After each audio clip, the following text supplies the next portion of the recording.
Welcome to Advanced Machine Learning class. My name is Mohammad Purhomayun and I hope you are all healthy and safe. Today, we are going to talk about ensemble learning. So ensemble learning was a topic that we talked a little bit about that last semester. Mainly we talked about random forest. It was the focus of the ensemble learning topic for last semester. But this semester, I'm going to talk about more details and more features of ensemble learning. It has been very popular technique over time. Still, it is very popular. Some techniques like boosting, for example, are still very popular. Random forest also is very popular. They usually provide the most accurate results for prediction. And the focus of the class will be on boosting, of course, this semester. All right, ensemble learning, as you remember. So let me briefly review the definitions and then we will continue with new topics. Ensemble learning is a popular and effective approach to improve the accuracy and performance of a machine learning problem. It uses a group of machine learning algorithms called base learners and then combine them to provide higher or high accuracy results. Combine the results of some base learners, some usually low accuracy basic machine learning models, and combine them to come up with accurate results. And sometimes ensemble learning can, usually the change is significant, but sometimes the accuracy can be very high after applying ensemble learning methods. It's like building a strong classifier by combining several weak classifiers. So this is the idea. And each each base learner alone may have very poor performance, but that's okay because the idea is to combine a lot of them together, and a group of them together can achieve very accurate results. So it doesn't matter if each one of them alone is a bad classifier. Sometimes even we make some assumptions to make the model simpler for some of the base classifiers that might not be correct or might not be valid for the problem, but that's okay. It's only for a number of them, and together they will compensate for each other's mistakes. So they are different learners for ensemble learning that we may use. There are different techniques, different methods that we only talk about, like one of them, I guess, last semester. We can combine different algorithms, okay? So you can, for example, train a decision tree classifier, a KNN, a logistic regression, and for example, a neural network, and then make the final decision based on the combination of them, okay? You can use one single algorithm but with different parameters. So for example, you can use KNN, but you can train different KNNs with different Ks, or different neural networks with different hyperparameters. This is a method that we used in one of our journals to achieve accurate results for cancer detection. And we can use different features. Okay, so this is actually random forest. When we don't provide all of our features to all base learners, we only provide a part of features to each learner. Or different data sets, we just provide a part of our data to each learner. And we can always split our main problem into smaller problems, okay, to several problems, and use a machine learning for each part of that. I will talk about these techniques. So this is the first approach, when we use different algorithms. So by different algorithms, so this, for example, you have a same data, you provide to different machine learning algorithms. So for example, this can be KNN, okay, this can be decision tree. This can be another like artificial neural networks that we will cover in this class, and so on.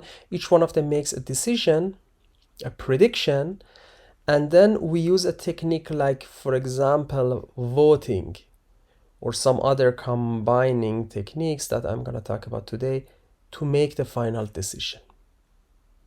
So remember that these classifiers, you can treat them the same, or you can give different weights to their votes, okay? So it can be uniform voting or weighted voting. So for example, if you think that ANN is more accurate than decision tree, then we can give more weight to the vote of this algorithm. Okay, something like that. I'm going to talk about this today in boosting. Sometimes we have one single algorithm, so you have only K and N, but we use different Ks, like K equal to 3, K 5, and so on, train them, make predictions, and then final results, combining the final results. But it's a single algorithm with different parameters. And sometimes we provide different data sets to algorithms. So in random forest, if you remember, we use different part of the data and different features to decision tree. So the algorithm was decision tree, one single algorithm, but we trained different models of that by providing different data sets, okay? And we also do that in bagging, that I'm gonna talk about also today. Split the data into different parts and provide different parts to different classifiers. So these are different models, and this is so important to remember that the key in designing an effective ensemble learning model is diversity, okay? We talked about this before. Diversity is important, not necessarily high accuracy. Okay, remember that. If you have 10 great classifiers with each one accuracy of like maybe 97% accuracy, each one, 10 of them, but they think the same, they make the same mistakes, then if we combine them using a voting technique, still your results will be 97%. Okay, remember that. But if we have 10 classifiers, each one with accuracy of maybe 55%, okay, a little bit better than random guess, but they make different mistakes, then they will cover each other's mistakes, and after voting, the accuracy can be like 99%, for example. Okay? Remember that. So you need different opinions, you need diversity. Members of an ensemble group should vary in the examples they misclassify so that they can cover each other's mistakes. In other words, if we have several classifiers, they are pretty accurate, but they all misclassify the same samples, then voting will not help. Most ensemble approaches seek to try to promote the diversity among the models they combine. This is very important to remember. There are three main approaches for combining the results in ensemble learning: voting, stacking, and cascading. So there are different, at least three main approaches for combining the results. So you have 10 classifiers, base classifiers, each one of them make its own prediction, but eventually we have to combine those results, and these are three techniques. Voting is the simplest approach. Classifiers are combined in a static way. Of course, each base learner gives a vote for its prediction, and then popularity vote. and the final decision for each data sample is made based on the majority of votes. Okay, so suppose that we have 9 different decision tree classifiers for weather forecasting. 5 of them predict rain for tomorrow, 4 of them predict sunny, so the final decision will be rainy. And this is important. Depending on the problem, some votes can be weighted. Okay, so you can give better weights, more weights to the base classifiers that we think they are more accurate. In this approach, the better base learners get higher voting weight. So this is one idea that can improve the results. The second approach is stacking. Classifiers are combined in a data-driven dynamic way. In this technique, an upper-level machine learning model, okay, is used to learn how to combine the prediction results of base-level learners. So it's like we have, for example, 5 base learner, like classifier, 5 classifiers make a decision for a data sample. Okay, make a decision based on for data samples. For example, this guy predict let's say rainy, sunny, rainy. Okay, and then we will have another classifier on top of that receives this. So another machine learning model. This is another machine learning model that receives these results, okay, from base learners and make the final decision. Okay, make the final decision if it is rainy or sunny.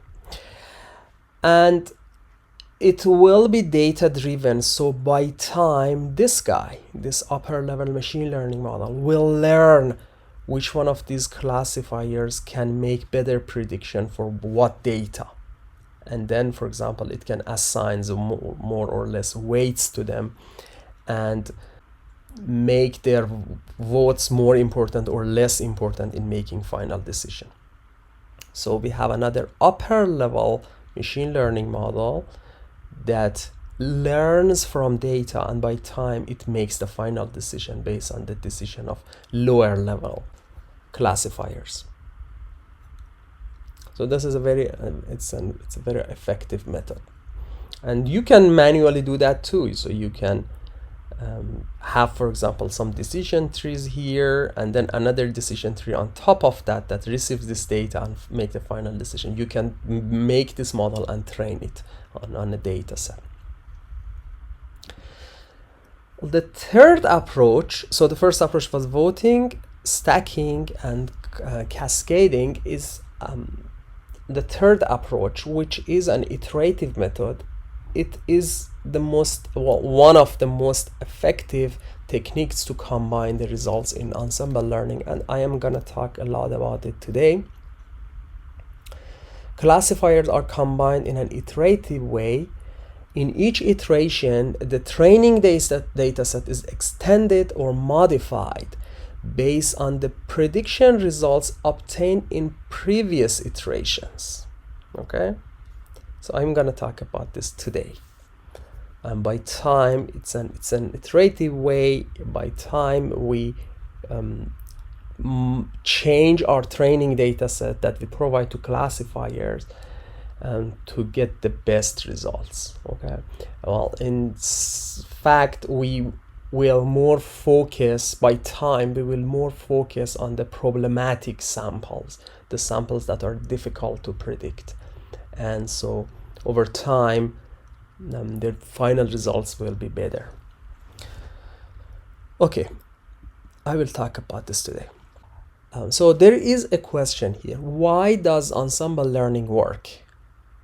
Okay, so intuitively it works because of course we get the idea of many classifiers, many people rather than one. Okay, so it should improve the results because we use more brains to make decision. But let's talk about math. We want to show how it works, why it improves the results. Suppose that we have, so this is an example, this is just an example. Suppose that we have 3 completely independent classifiers, each one of them with the accuracy of 70%. Okay, so it means that when they get a data sample, there is a 70% chance that it predicts correctly. Okay, and we want to use a voting method to make the prediction.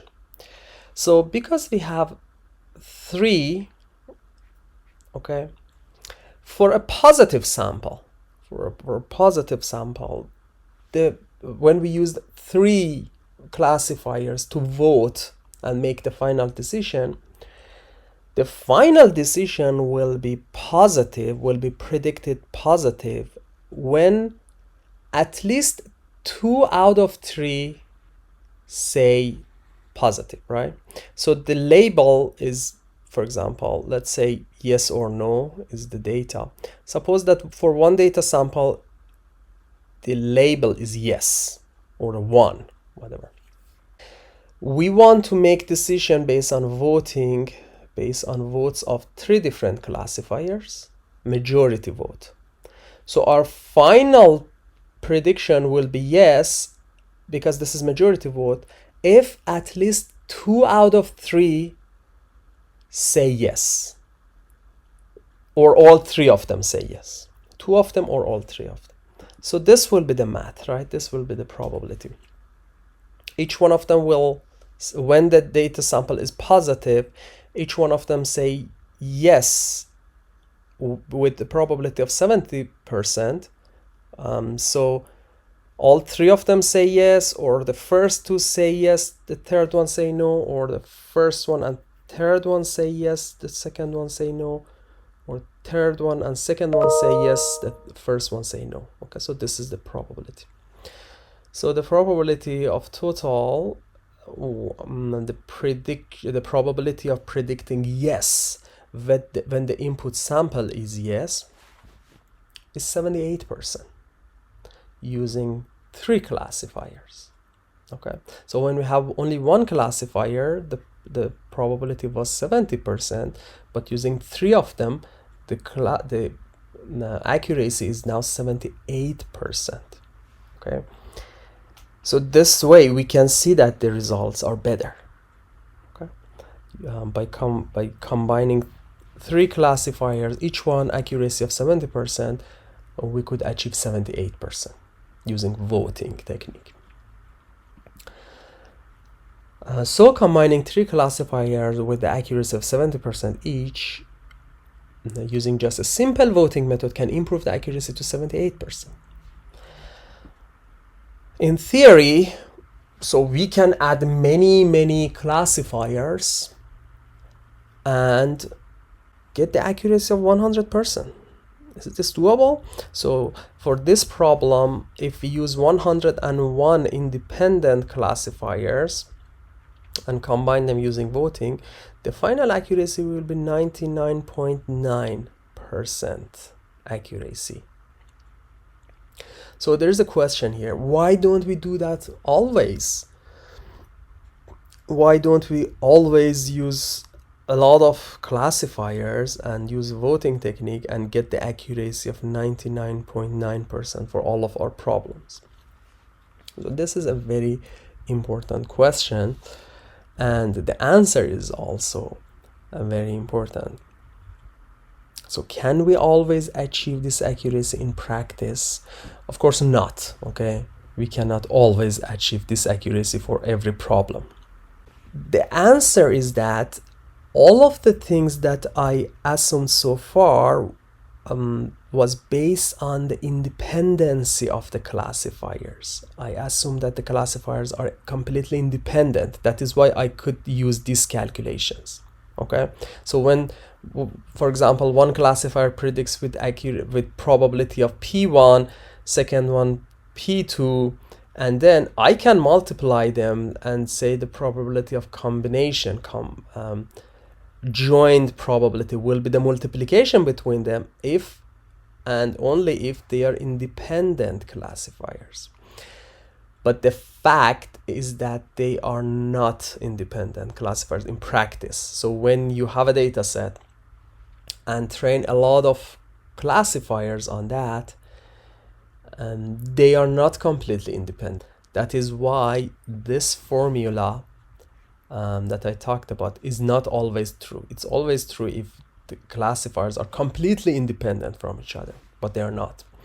So that is why we are not able to always achieve this accuracy, but still it can improve significantly. This is the general formula.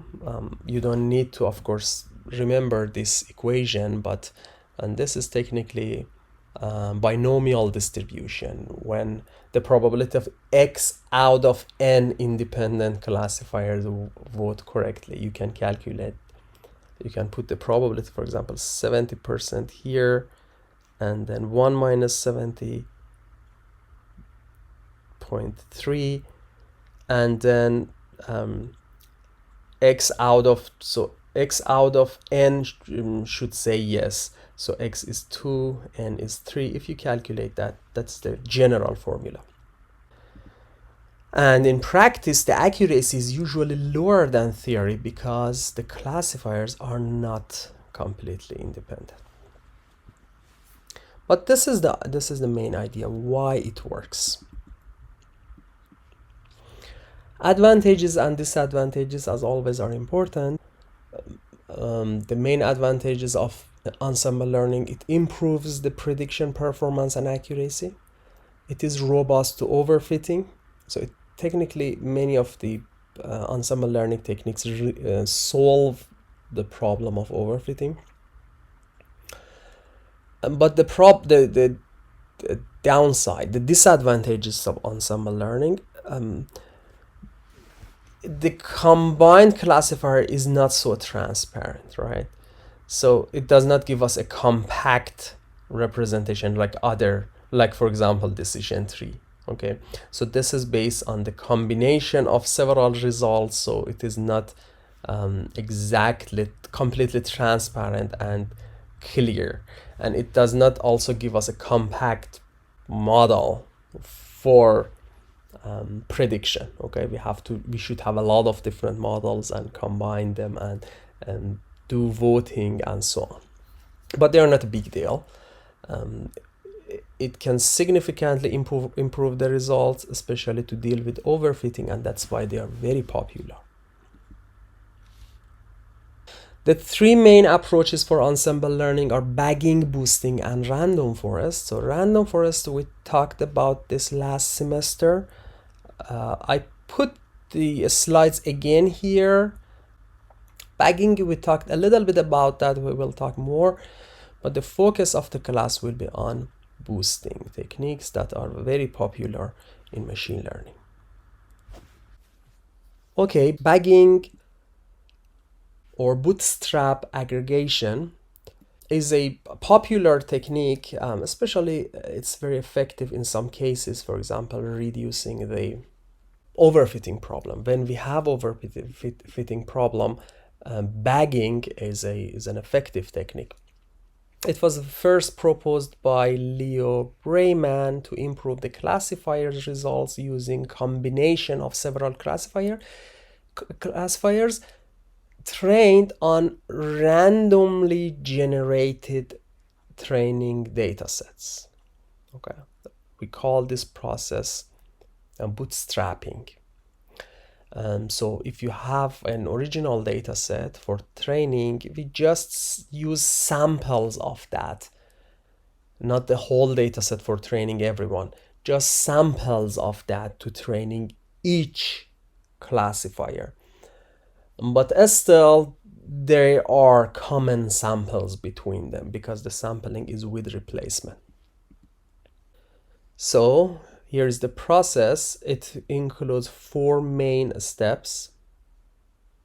In the first step, suppose that we have a general dataset S, main dataset S with size n. We create L new training dataset S1 to SL. Each one with the size of M, which is of course smaller than the original size, by sampling from the original dataset with replacement. This is called bootstrapping. Okay, so this is your original dataset. Suppose that these are the indices of your samples. Okay, 1 to 10 index of the samples. I create L new datasets by sampling. Okay, so this is sample 1. This is the dataset 1, dataset 2, and so on. As you see, there are common samples between them, of course. This is sampling with replacement. So when I pick 7 from here, from this bag, then I put it again back in the bag so that the second one can do it, can pick it. And one other important thing to remember is that because of sampling with replacement, you may see repeated samples in a dataset, but that is okay. Actually, we like it. We like this approach. That's why we do sampling with replacement. This is the main reason, because we have 2 5s here in dataset 1. So the classifier 1, because it gets more samples of 5, it will be an expert in classifying 5. But second classifier will be an expert in classifying 9s, for example. This classifier will be an expert in detecting 1s, okay? So they will achieve different expertise, and together they will make better prediction. That is the main goal of sampling with replacement. All right. This is a step 1. A step 2, training a classifier based on each one of those samples, of course. And then a step 3, testing. When a new sample, a new unknown data sample comes, each one of these classifier makes their own prediction. And then the final result is based on voting. Okay. So in other words, I train L classifiers on L different data sets, all of them sampled from the original data set. So this is my original data set. I make L samples of that, sampling with replacement, and I use each one of them to train a classifier. So classifier 1, classifier 2, classifier L. And then when a new sample comes, all of these classifiers will make a prediction, and then voting to make the final decision. This is the idea. For classification, we use voting. The prediction is based on the majority of the votes of those L classifiers. For regression, we can use averaging or other techniques. Averaging is a popular approach, but not always the best approach. Why? So regression, we predict a continuous value. So for example, you have 5 regressor. Okay, 1, 2, 3, 4, 5. They want to make a prediction for the value of this house that you want to predict. And the first one say, I don't know, like 800K. This one say 900K. This one says 750K. This one say 1 million. This one say 850K. And then average of them will be your prediction for the value of the house. But sometimes averaging is not a good approach. Why? Sometimes median, for example, can be a better approach. So the question is that why, for example, median sometimes is better than average. So if this guy predicts, for example, 10K, okay, this bad classifier alone can damage the entire results. But if you use median, it means that you sort them and then select the middle value. If we do that, then we'll throw away this outlier. Okay, so this is the idea. So sometimes it depends on the application, so you can make decision, and sometimes we can use, for example, median or other approaches rather than average to get rid of outliers. Again, depends on the application and you can make decision about it. All right, so this is the structure. We created different data sets. We used each one of them to train a machine learning model, and each one of them makes its own prediction and then voting. This is the idea. And this is so important to remember these keywords. Okay, they are very important keywords to remember, especially in job interviews. For a machine learning, any machine learning model, there are two main sources of error. Okay, bias and variance. Remember that. So bias is the expected error due to inaccurate model or underfit model,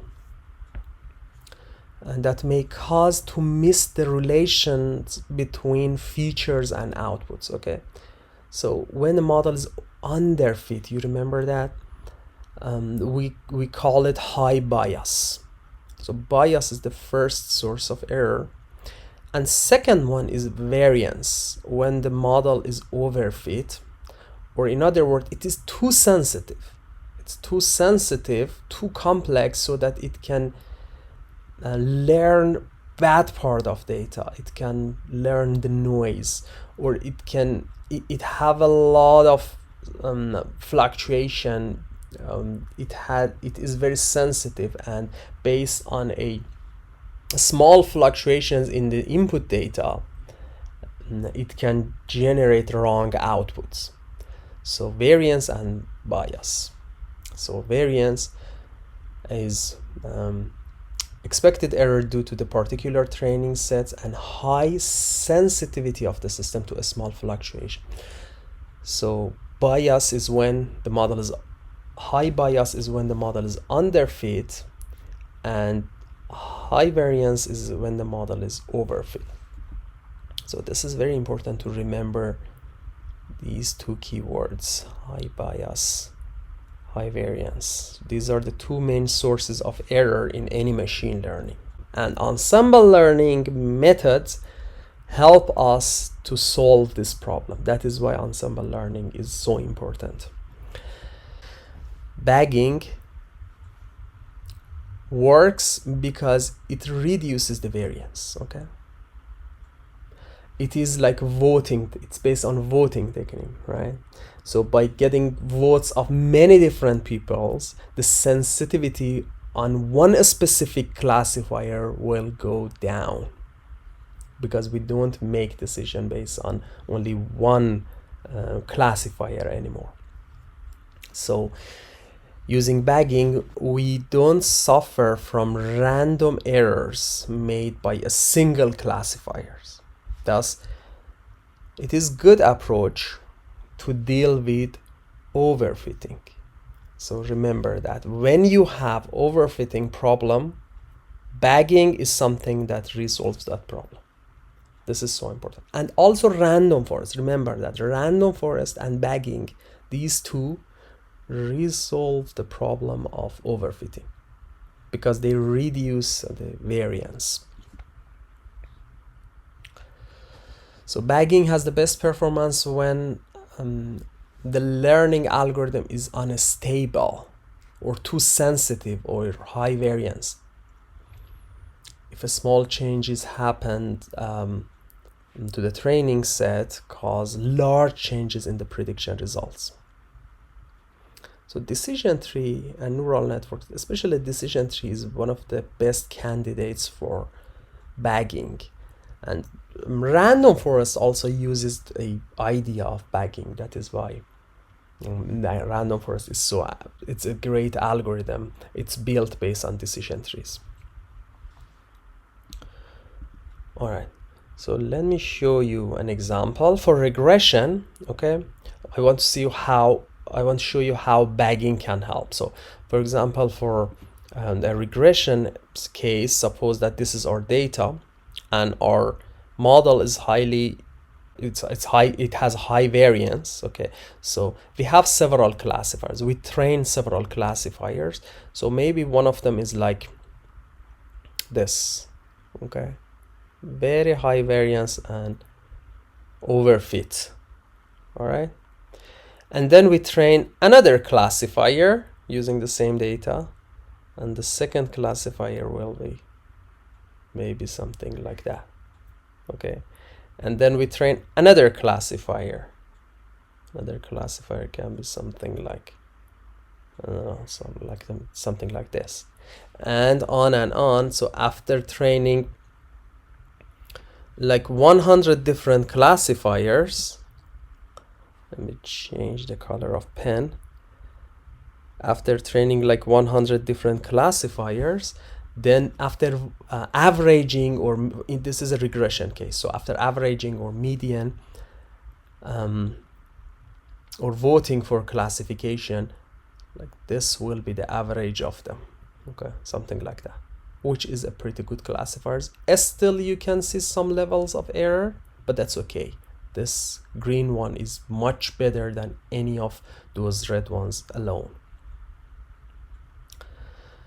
And same thing for classification. So you trained 10 different classifiers. Okay, many of them are overfit, many of them have high variance, so maybe this is one of them. Okay, something like that. Okay, there is another one like this. Okay, many of them. But after voting technique that we use for classification, maybe this will be the results of voting, which is a very good classifier. So this is how bagging can help us.